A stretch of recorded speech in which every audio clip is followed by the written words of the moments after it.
예수님께서 사람의 몸을 입고 세상에 오신 성탄절 이야기는 마태복음과 또 누가복음에서 내용에 약간의 차이가 있어요. 마태복음의 동방박사들이 예수님께 경배하고 나서 주의 사자가 요셉에게 현몽합니다. 그리고 전해주기를 헤롯이 아기를 죽이려고 하니까 애굽으로 가라 그랬어요. 그래서 요셉 가족은 애굽으로 갔다 그렇게 마태복음에 기록되어 있습니다.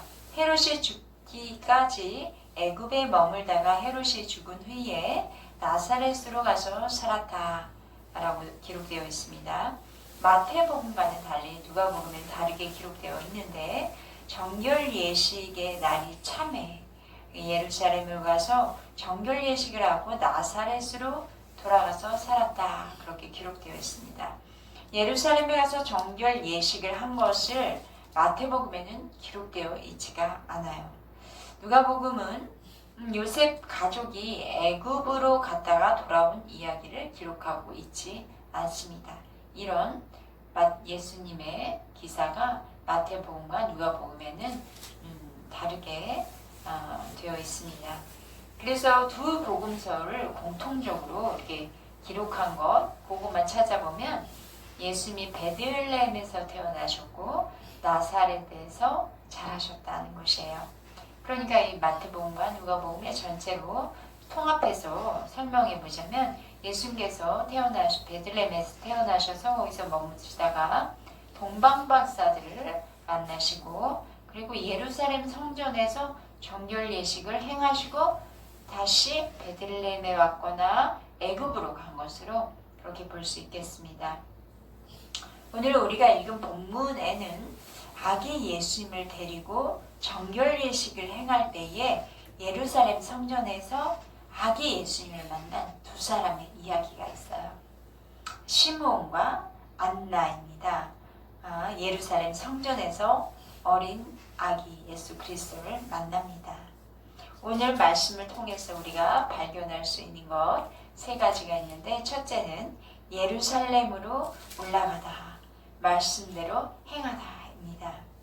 누가복음에는 다른 곳에서 기록되어 있지 않은 내용들, 그 중에 예수님의 탄생과 관련된 이야기와 또 예수님의 어린 시절에 대한 이야기입니다. 오늘 말씀에서는 태어난 지 얼마 안 된 아기 예수님을 데리고 예루살렘으로 올라간 이야기입니다. 베들레헴에서 예루살렘까지는 그리 멀지 않은 거리라고 해요. 오늘날 차를 타고 가면 1시간 정도의 거리라고 합니다. 요셉과 마리아가 어린 예수님을 데리고 예루살렘으로 간 이유가 무엇일까? 그게 22절에 나오는데 함께 읽도록 하겠습니다. 시작. 모세의 법대로 정결 예식의 날이 참해 아기를 데리고 예루살렘에 올라가니. 여기서 모세의 법이 말하는 정결 예식은 레위기 12장에 기록되어 있어요. 아기를 낳은 산모의 정결 예식에 관한 이야기예요. 아들 낳으면 7일간 부정하고 8일에 할례를 행합니다. 그리고 할례를 행한 후에 30일 지나야 완전히 정결하게 되는데 이날이 지나면 성전으로 가서 정결 예식을 행하라고 되어 있어요. 따라서 아기 예수님께서 태어난 지 40일 지난 후에 예루살렘 성전에 정결 예식하기 위해서 간 것으로 보입니다. 아멘. 누가는 계속해서 예루살렘으로 간 이유에 대해서 하나는 정결 예식이라고 했죠. 두 번째는 어떤 이유였을까? 23절과 24절에 나오는데 이거는 우리 예은 자매님이 낭낭한 목사님 읽어주시겠습니다. 이는 주의 율법을 쓴 바 첫해에 처음 난 남자마다 주의 거룩한 자라 아니라 한 대로 아기를 죽게 되리고 또 율법에 말씀하신 대로 산바들기 한 쌍이나 혹은 어린 집 비둘기 둘로 제사하려 합니다. 네, 아기를 죽게 드리고 라고 했죠. 율법은 처음 난 짐승의 새끼를 여호와께 드리도록 규정되어 있습니다. 그리고 하나님께서는 이제 이스라엘의 장자는 하나님의 것이라. 그래서 장자를 거룩한 자로 하나님께 드려야 하는데 장자 대신 레위인이 속전을 지불해서 레위인이 성전에서 하나님을 섬기게 하셨습니다. 요셉과 마리아 부부의 장남으로 태어나신 그 예수님도 이런 율법에 근거해서 거룩한 자로서 하나님께 드려지는 예식을 지금 행하는 거예요. 마리아의 정결 예식, 또 아기 예수님을 하나님께 드리는 의식을 행하기 위해서 지금 마리아와 요셉은 예루살렘 성전으로 올라가는 것입니다. 그들은 산 비둘기 한 쌍이나 어린집 비둘기 둘로 제사를 했습니다. 그들은 가난했기 때문에 양과 소를 잡기는 어려웠겠죠. 이 모든 것은 구약의 레위기 12장의 정결 예식의 말씀에 순종한 것이었습니다. 이 두 가지의 의식을 행하는 것을 통해서 우리가 알 수 있는 것은 요셉과 마리아는 말씀을 지키는 신실한 믿음의 사람들이었다는 것입니다. 하나님의 위대한 구속 역사를 이루시는 데 있어서 하나님께서 어떤 사람을 택하시는가? 그걸 보면 하나님의 말씀을 믿고 지키려는 순종의 사람들, 여기에서는 요셉과 마리아를 택하신 것입니다. 우리가 하나님의 역사를 체험하고 하나님의 은혜를 누리길 원하시죠. 그러려면 말씀대로 말씀에 순종함으로 살아야 합니다. 믿음으로 살아간다고는 하면서 믿음의 반응을 보이지 않아요. 말씀대로 행하지 않아요. 그러면 이미 하나님께서 우리들에게 주신 말씀을 할지라도 그 말씀의 능력으로는 나타나지 않습니다.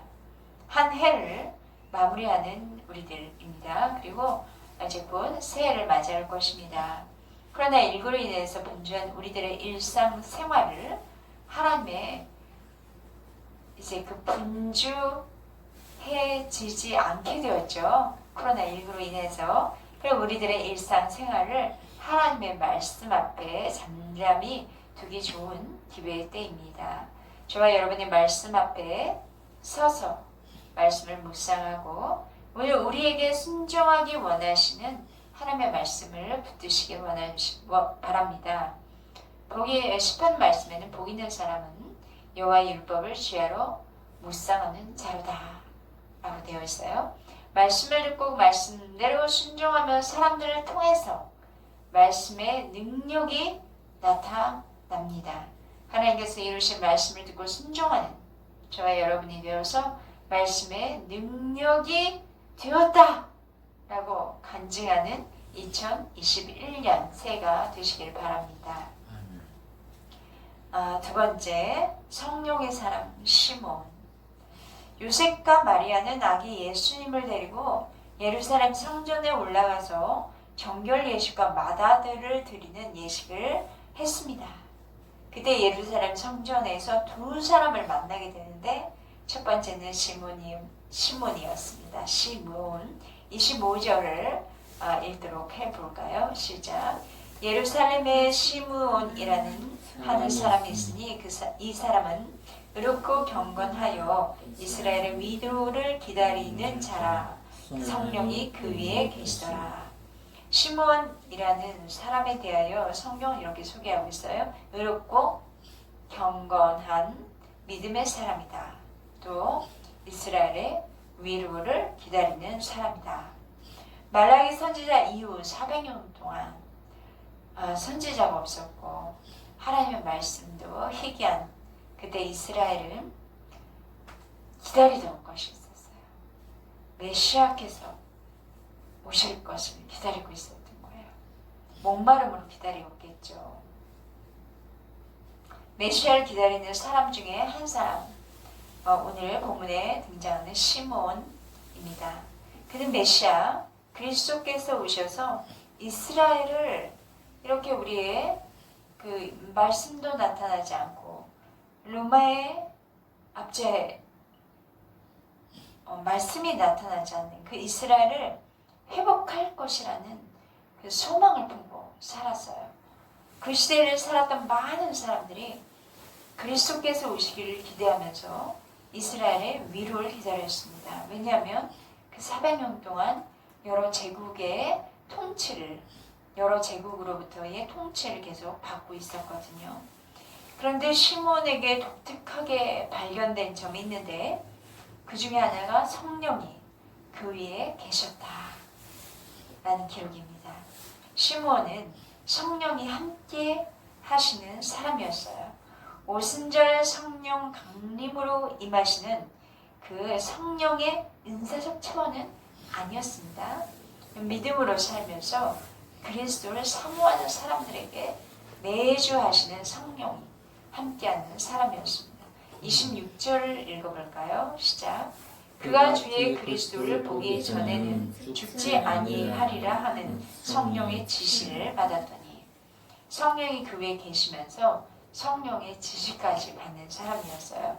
이 계시란 하나님의 뜻을 밝히 드러내어 보여주시는 것입니다. 그러니까 성령께서 시몬에게 계시를 주신 거예요. 주의 그리스도를 보기 전에 죽지 않을 것이다 라는 계시였죠. 당시 많은 사람들이 그리스도께서 오시기를 기대하고 있었어요.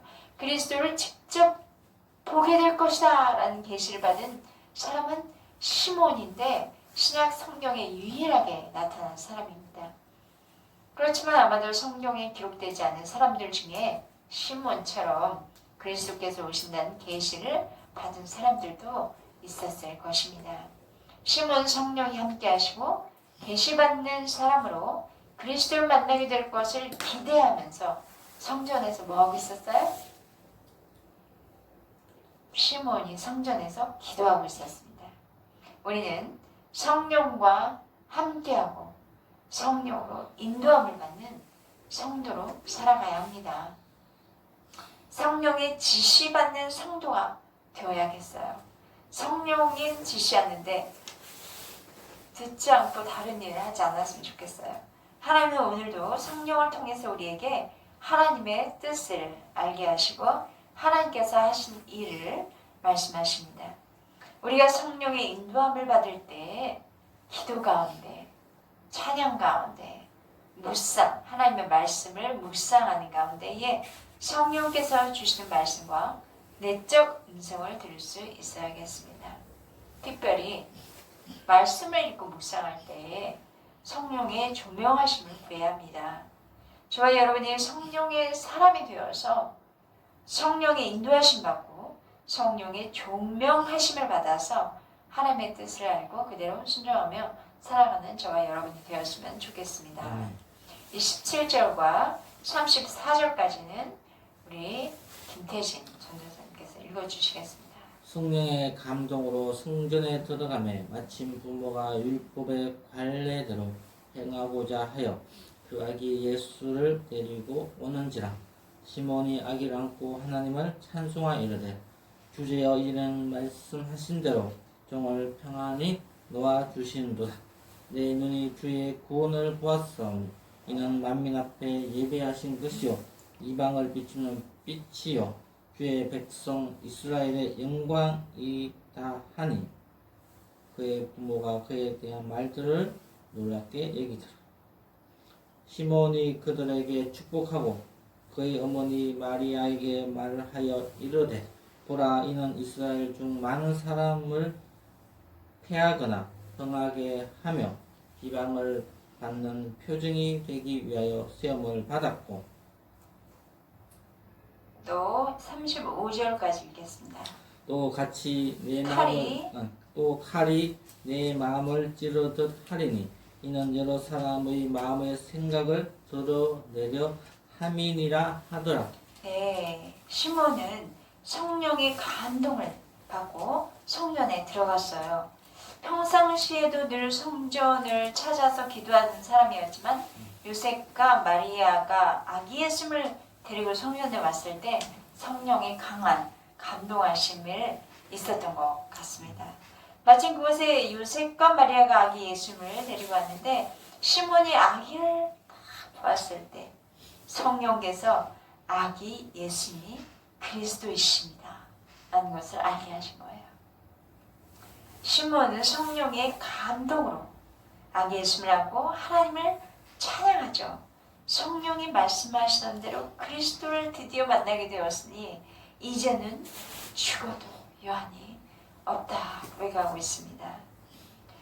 시몬은 성령이 감동받아 아기를 안고 축복하고 받으실 고난에 대해서까지 이야기를 하고 있습니다. 시몬과 같이 저와 여러분들 2021년도 성령의 사람이 되어서 성령의 인도하심 받기를 축복합니다. 이제까지 신앙생활 잘 하시던 분이랄지라도 우리 2021년도에 이 시몬이 간절히 성령의 감동하심 가운데에 아기 예수님을 만난 것처럼 우리도 예수님을 새롭게 또 깊이 만나 한 단계 더 성숙하고 깊이 있는 믿음과 순종과 성령의 사람 되시기를 축복합니다. 세 번째, 시몬, 다음엔 기도의 사람 안나입니다. 예루살렘 성전에서 성령의 사람 시몬이 아기 예수님을 만나 축복합니다. 그리고 또 한 사람, 이 성전에서 아기 예수님을 만나게 되는데 그 이름은 안나입니다. 36절은 우리 김예은 자매님 읽어주시겠어요? 또 아셀 지파 바누엘의 딸 안나라 하는 선지자가 있어 나이가 매우 많았더라. 그가 결혼한 후 7해 동안 남편과 함께 살다가 시몬에 대한 자세한 설명은 하지 않았는데 안나에 대해서는 자세하게 소개를 하네요. 바누엘이 무슨 뜻인가 궁금한데 야곱의 약복 강가에서 하나님의 천사가 씨름하던 곳 지명이 브니엘이라고 해요. 들어보셨죠? 브니엘에서 나온 이름이 바누엘입니다. 그 뜻은 하나님의 얼굴입니다. 그리고 안나는 히브리어의 한나에 해당하는 거예요. 그래서 한나라는 이름이 어디에서 등장하나 우리의 성경 지식을 가지고 생각해 보니까 구약의 사사시대 사사이면서 제사장이고 선지자였던 사무엘이 있는데 그의 어머니 이름이 바로 한나였습니다. 안나를 소개하는데 이 특이한 점이 있어요. 안나를 선지자라고 소개해요. 여선지자인데 이 선지자는 예언자라고 번역할 수 있어요. 안나는 지금 어떤 상태인가요? 결혼해서 7년 남편과 살다가 지금은 차별한 상태입니다. 37절 안나에 대한 이야기가 좀 읽어주시겠습니까? 시작. 과부가 되고 84세가 되었더라. 이 사람이 성전을 떠나지 아니하고 주야로 금식하며 기도함으로 섬기더니. 당시 유대 사회의 그 좋은 풍습은 14세를 전후로 여자가 14세를 전후로 결혼을 합니다. 안나가 과부가 되고 84세가 되었다. 이렇게 할 땐 두 가지로 해석을 할 수 있는데 나이가 84세였다. 이거나 아니면 혼자 되어서 84년을 살았다. 이렇게 본 사람도 있어요. 어쨌든 나이가 매우 많음에도 불구하고 안나는 예언자로서의 사역을 했습니다. 또 시몬으로 나이가 많았겠죠. 성령의 사람이었습니다. 안나는 혼자 된 이후로 성전을 떠나지 않고 주야에 아침과 저녁에 금식하면서 기도하며 섬긴 여인이었습니다. 오직 하나님만 의지하며 살면서 특별히 예언을 한 그녀의 삶은 철저한 헌신의 삶이었다는 것을 보여줍니다. 그녀의 삶을 통해 하나님 나라에 대한 간절한 소망이 있음을 보게 됩니다. 이스라엘의 소망이신 메시아를 대망하며 간절히 기도하는 여인이었음을 알 수 있습니다. 남편 중심의 사회에서 일찍 남편을 보내고 힘들고 외롭지 않았을까요? 그런데 그때에 그는 혼자 힘들고 외로운 시간을 고독하게 보낸 것이 아니라 하나님의 전에서 하나님과 함께 기도함으로 금식하며 그 모든 시간들을 견디고 인내하며 있었을 것입니다. 하나님이 그런 안나에게 84세가 되기까지 기도하며 살 수 있는 장수의 법도 주셨습니다. 그리고 정말 중요한 것은 성전에서 그리스도를 만난 것입니다. 38절 한번 읽도록 해볼까요? 시작. 마침 이때에 나와서 하나님께 감사하고 예루살렘의 성령을 바라는 모든 사람에게 그에 대하여 말하니라. 안나는 기도하기 위해 마침 이때 성전에 왔는데 예수님, 아기 예수님이 성전에 있었어요. 아기 예수님 그리스도이시죠. 안나는 그리스도를 만나는 축복을 받고 감격을 해서 하나님께 감사를 했습니다. 그리스도를 만나게 된 것이 얼마나 큰 축복이요 은혜인지요. 저와 여러분도 그러시죠? 우리의 인생을 완전하게 바꾸어 주시고 우리의 인생을 슬픔에서 기쁨으로, 우리의 인생을 고독에서 함께함으로, 우리의 인생을 그리고 사망에서 생명으로 옮겨주신, 바꿔주신 하나님의 은혜, 그 하나님의 은혜를 경험하는 것은 얼마나 축복입니까? 안나는 하나님께 감사를 했습니다. 그리고 예루살렘의 성령을 바라는 모든 사람에게 그리스도에 대해서 전했습니다. 39절과 40절 읽도록 하겠습니다. 시작. 주의 율법을 따라 모든 일을 마치고 갈릴리로 돌아가 본 동네 나사렛에 이르니라. 아기가 자라며 강하여지고 죄가 충만하여 하나님의 은혜가 그의 위에 있더라. 요셉과 마리아가 정결 예식의 말씀에 순종해서 예루살렘 성전에 갔을 때 성령의 사람 시몬과 기도의 사람 안나를 만났습니다. 아기 예수님을 만났습니다. 하나님의 섭리가 보이십니까? 말씀에 순종한 사람, 또 성령의 충만한 성도와 기도하는 성도들을 통해서 하나님께서는 그 구속 사역을 이루고 계시는 것이죠. 내 계획이 아닌 더 크고 놀라운 예상하지 못한 일들을 경험하게 하시고 하나님의 구속 사역을 경험하게 하십니다. 저와 여러분이 말씀대로 행하며 또 성령의 충만한 기도의 사람 되어서 하나님이 보여주시는 놀라운 일들을 보기를 바랍니다. 2021년 새해에 우리들의 삶 가운데서 하나님께서 이루시는 구속 사역과 기적을 경험하는 하늘의 문이 열리기를 축복합니다. 말씀에 기도하시겠습니다.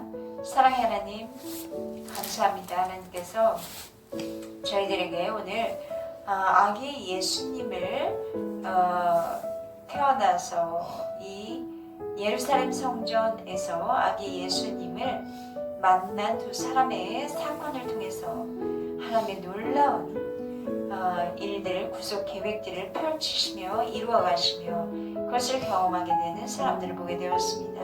주님, 저희들도 하나님의 말씀에 순종하여서 그 현장으로 들어가게 하시고 성령이 사람 되고 기도의 사람이 되어서 하나님께서 이루시는 일들을 경험할 수 있게 하여 주옵소서. 존귀하신 우리 주 예수 그리스도의 이름으로 기도했습니다. 아멘.